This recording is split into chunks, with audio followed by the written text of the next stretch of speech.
انسان کے کرنے والا کام ہے، اور یہ کوئی کمال نہیں ہے۔ کمال تو یہ ہے کہ بندے کے یاد کرنے پر اللہ اسے یاد کرے۔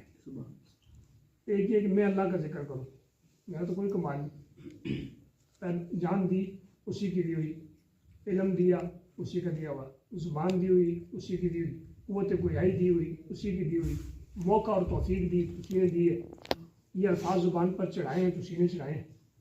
میں نے اس کو کہہ دیا سبحان اللہ، یا الحمدللہ، لا الہ الا اللہ، اللہ اکبر، یہ میں نے کوئی بھی اللہ تعالیٰ کے تسبیحات میں کوئی کلمہ کہہ دیے، یہ تو میں نے اللہ کو یاد کیا، یہ تو میری ذمہ داری بنتی ہے میں اللہ کو یاد کروں۔ اللہ کی تو کوئی ذمہ داری نہیں کہ مجھے یاد کرے، نہ اللہ پر کوئی یہ فرض ہے کہ ہم زبردستی ہم اللہ تعالیٰ سے کروا سکتے ہیں، یا ہمارا کوئی اللہ تعالیٰ پر زور چلتا ہے، یا اللہ پر ہمارا کوئی حق ہے۔ تو اصل کمال یہ ہے کہ انسان اللہ تعالیٰ کا ذکر اتنا زیادہ اس کی زبان پر جاری اور ساری رہنا چاہیے۔ اور ذکر کے جس طرح آپ کو شیخ صاحب نے ذکر کیا کہ ذکر یہ بھی ہے کہ آپ کسی مجلس میں بیٹھ کر کے اللہ کی باتیں کریں، جس طرح نبی علیہ السلام نے فرمایا کہ جس مجلس میں اللہ تعالیٰ کا ذکر نہ ہو اور بڑی لمبی وہاں پر مجلس ہو اور دنیا کی ہر بات ہو، لیکن اس پوری گفتگو میں اللہ ڈسکس نہ ہو، اللہ کا کوئی ذکر نہ ہو، تو ایسی جو مجالس ہوتی ہیں یہ باعث ندامت ہوتی ہے، یعنی تیرا طور یہ ندامت والی مجلسیں ہیں کہ ایسی مجلسوں میں بیٹھنے کے بعد آپ کو سوائے ندامت کے کچھ حاصل نہیں ہوتا۔ اور اگر ہم اپنی زندگی میں غور کرتے ہیں تو ہماری مجالس کا زیادہ تر حصہ ایسا ہی ہے کہ ہماری کئی ایسی مجالس دن بھر میں ایسی ہوتی ہیں کہ جن میں ہم بالکل بھی اللہ تعالیٰ کا ذکر نہیں کرتے۔ تو کسی مجلس میں اللہ کا نام کا آنا ہی نہ ہو، بالکل کسی ایک بندے کی زبان پر اللہ کا نام نہ ہے، بس ادھر کی بات ادھر کی بات، اس کی بات اس کی بات، اس کی اچھائی اس کی برائی، اور بیچ میں کوئی دعا نہیں، تو اب اس سے کیا نتیجہ نکالا کہ وہ مجلس کتنی نحوست والی مجلس ہوگی، کتنی بری مجلس ہوگی جس میں اللہ تعالیٰ کا نام ہے، اللہ کو ذکر ہی نہیں کیا جاتا، بیچ میں اللہ کو لایا ہی نہیں جاتا۔ اسی لیے دیکھیں کہ ہم نبی علیہ السلام جب بھی صحابہ اکرام سے مخاطب ہوتے ہیں تو آغاز ہی اللہ تعالیٰ کی حمد و ثنا سے کرتے ہیں۔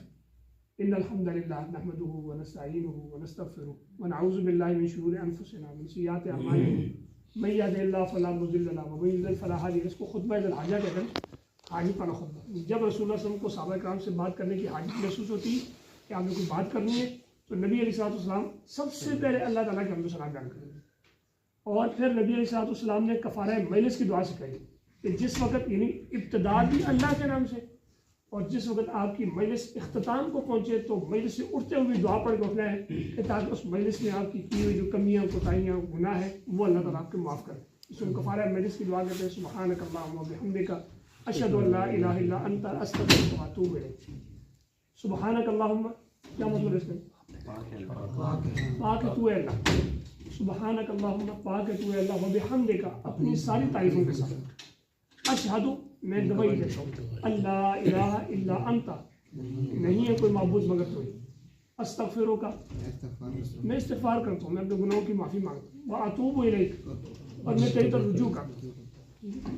اب اس دعا کو پڑھنے سے ایک تو انسان کے گناہ جو اس مجلس کے دوران ہوئے ہوتے ہیں زبان پھسل جاتی ہے، بیٹھے بیٹھے غیبت ہو جاتی ہے، کوئی بہودہ بات زبان سے نکل جاتی ہے، کوئی دروغ گوئی انسان سے ہو جاتی ہے، جو بھی اسے کمی کوتاہی زبان کی پھسلن سے کوئی گناہ ہو گیا اس مجلس میں تو اللہ تعالیٰ اس دعا کی برکت سے معاف کرتے۔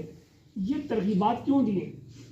تاکہ انسان اللہ تعالیٰ کے ذکر کی طرف جائے، اس کی مجلس کی ابتدا اور اس کی مجلس کی انتہا دونوں اللہ کے ذکر سے خالی ہو، یعنی اللہ تعالیٰ کی بات، درمیان میں اللہ کی گفتگو ہو، شروع میں اللہ کے حمد و ثنا ہو، آخر میں بھی اللہ تعالیٰ یعنی اللہ کی طرف رجوع کی بات ہو، اللہ تعالیٰ کا ذکر کیا جائے، تو یہ بہت زبردست چیز ہے۔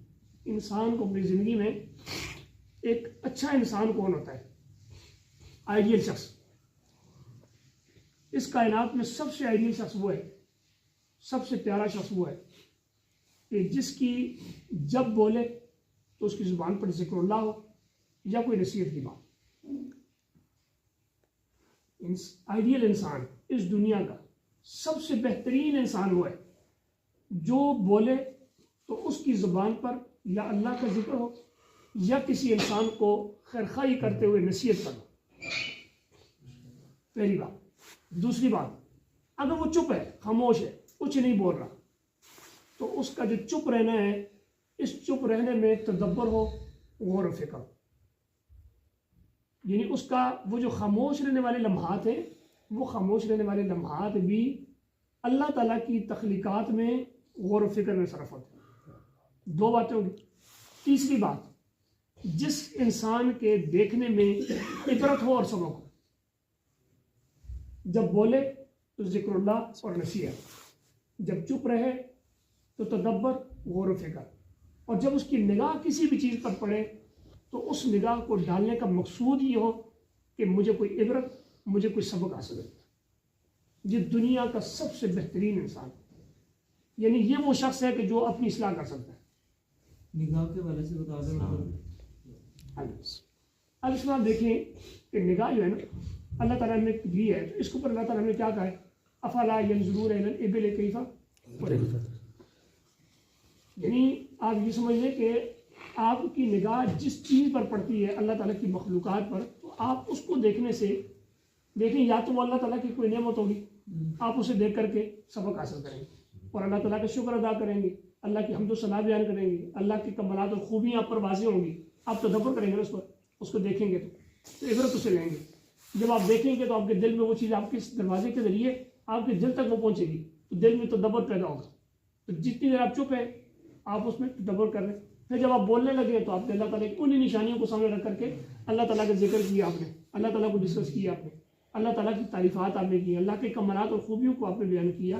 تو اس اعتبار سے ایک آئیڈیل انسان کے لیے یہ تین خوبیاں اس کے اندر موجود ہونی چاہیے، اور نہیں ہے تو پیدا کرنی چاہیے، اور اگر کمزور ہے تو اس کے اندر بہتری لانے کی کوشش کرنی چاہیے۔ وہ بولے تو اس کی زبان پر اللہ کا ذکر ہو یا انسانوں کی خیرخواہی پر مبنی نصیحت۔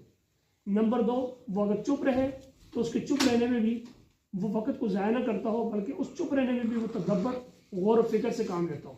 اور جب اس کی نگاہ کسی پر پڑے، کسی چیز پر، آسمان پر پڑے، زمین پر پڑے، پہاڑوں پر پڑے، دریاؤں پر پڑے، دنیا کی کوئی نعمت جو اللہ تعالیٰ نے پیدا کی، حتیٰ کہ وفی انفسکم افلا تبصرون، یعنی لکھا ہے بصارت کا ذکر ہے، اور اپنے نفسوں میں غور کرو، کیا تم دیکھتے نہیں ہو؟ تو کچھ نہیں تو اپنے اعضاء کو ہی دیکھ لے، اپنے ناخن کو ہی دیکھ لے کہ کیسے یہ زندہ اور جاوید ہے۔ آخر اس کو کہاں سے خون آ رہا ہے، اس کو وہ مل رہا ہے تو یہ زندہ ہے، آخر یہ اللہ نے بنائے ہیں۔ یہ سارا یہاں گوشت ہے، یہاں پر یہ سخت ہے، کیسے ہو؟ یہ اپنے جسم پر بھی انسان غور کرے۔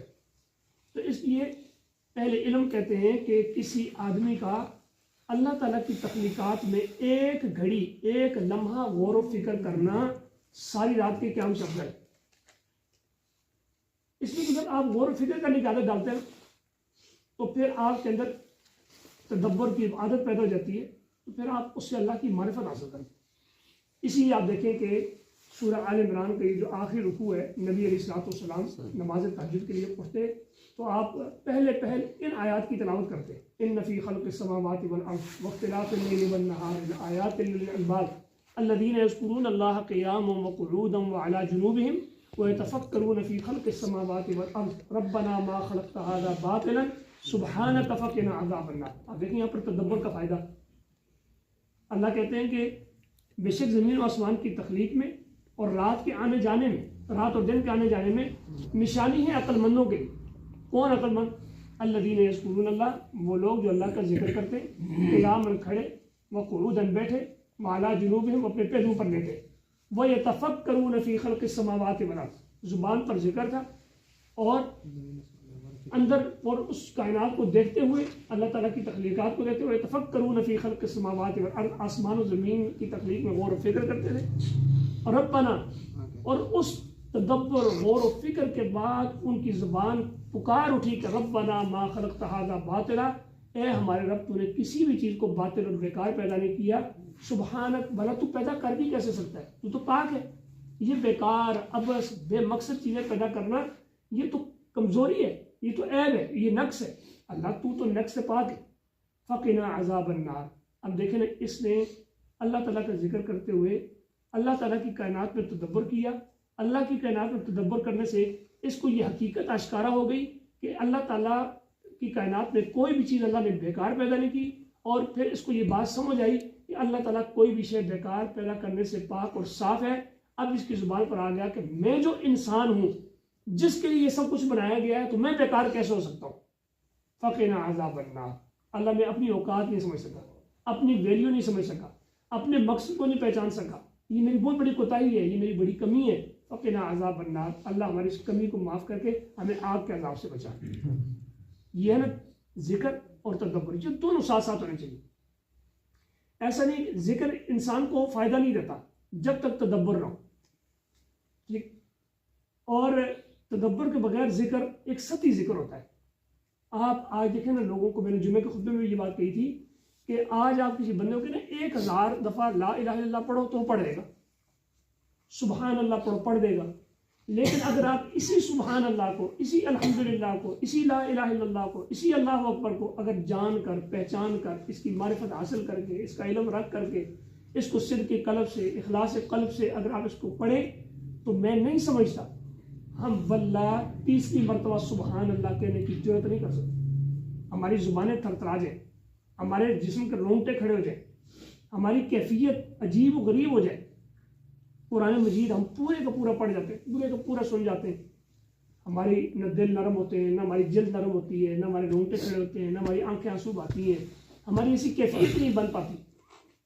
جبکہ قرآن تو ایک ایسی کتاب ہے کہ اللہ نزل احسن الحدیث کتاب مسانی تقشعر، کتاب متشابہہ مسانی تقشعر منہ جلود الذین یخشون ربهم ثم تلین جلودهم وقلوبهم الی ذکر اللہ۔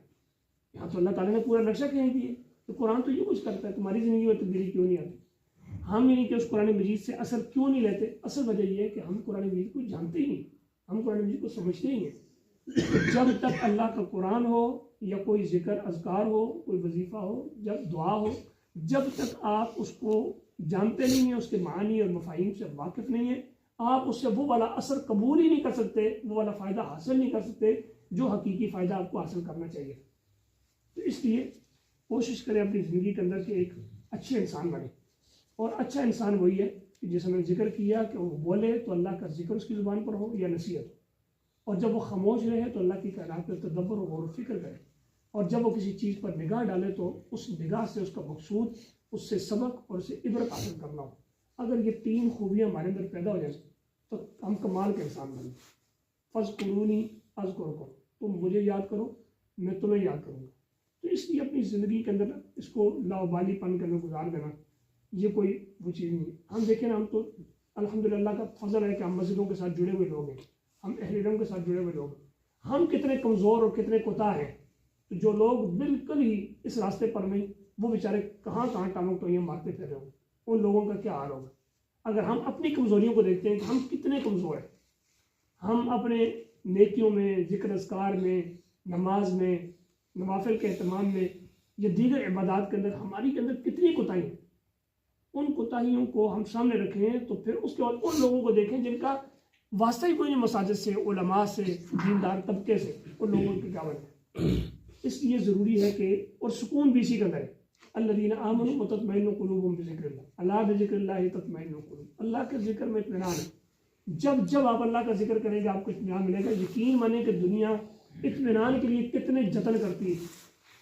ایک بندہ اچھی تعلیم حاصل کرتا ہے، پیچھے اس کا مقصود کیا ہے؟ سکون مل جائے۔ ایک بندہ اچھی جاب کی تلاش میں ہے، کیوں؟ وہ سکون چاہتا ہے۔ ایک بندہ، ایک عورت چاہتا ہے خوبصورت ہو، حسین و جمیل ہو، مال و متاع والی ہو، حسب و نسب والی ہو، اور عزت کرنے والی ہو، محبت کرنے والی ہو، کیوں؟ وہ سکون چاہتا ہے۔ ایک بندہ شہر سے گنجان آبادی سے نکل کر کے سائیڈ ایریا میں جاتا ہے، بحریہ میں، ڈیفنس میں جاتا ہے، اس سے پوچھو کیوں؟ آج آپ سروے کریں، آپ ڈی ایچ اے کے لوگوں سے جا پوچھا آپ ادھر کیوں آئے، ان کا سب سے بڑا پہلا جواب یہی ہوگا، جتنے لوگوں سے میں نے پوچھا ان کا جواب یہ تھا، سکون کی ہے، یہاں سکون ہے۔ شہر میں ہارن ہے، گاڑیوں کا ہارن کے آوازیں ہیں، شور شرابہ ہے، بہت عجیب و غریب قسم کی کیفیت ہے، اس لیے وہاں سے ہم نکل کر کے سکون کے لیے، یعنی یہ سارے سکون کے لیے گئے۔ لیکن ان سے آپ پوچھیں کہ کیا آپ یہاں پر آ کر کے سکون مل گیا ہے، تو جواب نفی میں ہوگا، پھر بھی وہ رات کو گولیاں کھا کے سوتے ہوں، ان کی زندگی میں سکون پھر بھی۔ اس کا مطلب کہ سکون اور مادی وسائل کے اندر نہیں ہے۔ سکون اصل میں یہ تو آپ کی ضروریات ہیں، یہ آپ اختیار کریں جہاں تک آؤ گے، لیکن اس کے اوپر ان کو قربان کیا جا سکتا ہے اللہ کے ذکر کے لیے، لیکن اللہ کے ذکر کو یہ قربان نہیں کیا جا سکتا ہے۔ ان کے ساتھ ساتھ اگر اللہ کا ذکر ہے تو اللہ بذکر اللہ تطمئن القلوب، تو اللہ تعالیٰ سے دعا بھی کیا کریں۔ سب سے بڑا ہتھیار یہ ہے کہ انسان نیکی اس وقت تک کر ہی نہیں سکتا جب تک وہ اللہ تعالیٰ سے اللہ اس کو توفیق نہ دے. تو اس لیے میں یہ سمجھتا ہوں کہ آج کے دور میں ہم سب کو بہت زیادہ یہ وظیفہ کرنا چاہیے، لا حول ولا قوت الا باللہ. یہ ہمارا حفظ جان ہونا چاہیے. اور یہ کئی بیماریوں کا علاج ہے، کئی دکھوں کا علاج ہے، کئی پریشانیوں کا، کئی الجھنوں کا علاج ہے، لا حول ولا قوت الا باللہ. میں اس کی آخری مثال دیتا ہوں، بات کو ختم کرتے ہیں. آپ دیکھیں کہ اذان ہوتی ہے، نبی علیہ الصلوۃ والسلام فرماتے ہیں کہ مؤذن جو کہے وہی تم بھی کہو. سارے کلمات وہی دہرانے جو مؤذن نے دہرائے ہیں، ہم نے بھی وہی پڑھی. لیکن حی علی الصلاۃ اور حی علی الفلاح کی باری آتی ہے تو وہاں پر یہ نہیں کہا گیا کہ جو مؤذن کہتا ہے وہ تم بھی کہو. وہاں پر یہ کہا گیا کہ جب مؤذن کہ حی علی الصلاۃ اور نماز کی طرف، حی علی الفلاح اور کامیابی کی طرف، تو وہاں پر آپ کا جواب ہوگا لا حول ولا قوت الا باللہ. یعنی نماز کی طرف جانا یہ نیکی ہے. اللہ یہ نیکی میں تیری توفیق کے بغیر نہیں کر سکتا. ولا قوت، اور نماز سے پیچھے رہنا یہ گناہ ہے، اور اس گناہ سے بچنے کی قوت بھی مجھے تو نے عطا کر. لا حول یعنی یہ جانا نیکی ہے، اس نیکی کی طرف میں نہیں جا سکتا، تیری توفیق ہے. ولا قوت، اور اس نیکی سے محروم رہنا، پیچھے رہنا یہ گناہ ہے، اس گناہ سے بچنے کی طاقت اور قوت وہ بھی میرے پاس نہیں، وہ بھی تو نے عطا کر. یہ ہے لا حول ولا قوت الا باللہ کا مطلب کہ کوئی نیکی نہیں کی جا سکتی، اسی گناہ سے نہیں بچا جا سکتا جب تک اللہ کی توفیق اور اللہ کی طرف سے طاقت نصیب نہ ہو انسان. تو اس نظریے کو سامنے رکھ کر کے لا حول ولا قوت الا باللہ کا وظیفہ کیا کریں. انشاءاللہ سے اللہ عظیم بھی ہے مکمل کر لیں. لا حول ولا قوت الا باللہ العلی العظیم کر لیں. یہ فقط اتنا نہیں پڑھ لیں لا حول ولا قوت الا باللہ، اس کو بھی اگر آپ پڑھتے رہیں. اس سے یہ کہ بات اکثر لوگ کہتے ہیں کہ ہمیں نماز رہ جاتی ہے، نماز میں سستی جاتی ہے، اٹھنے نہیں ہوتا، یہ نہیں کرنا ہوتا، فلاں نہیں. 100 طرح کے انسان وہ سوچتے ہیں. وہ اس نظریے کے ساتھ کہ اللہ مجھے نیکی کی توفیق دے، لا حول ولا قوت الا باللہ پڑھا کریں. انشاءاللہ اس کو جتنا زیادہ آپ پڑھیں گے اور اس نیت کے ساتھ، اس ارادے کے ساتھ سمجھ بوجھ کر کے اس کو پڑھتے رہیں گے، اور دل کی نیت کے ساتھ کہ میں اللہ سے حقیقتاً توفیق مانگتا ہوں، مجھے نیکی کی توفیق دے دیں، انشاءاللہ اللہ تعالیٰ راستے آسان کر دیں.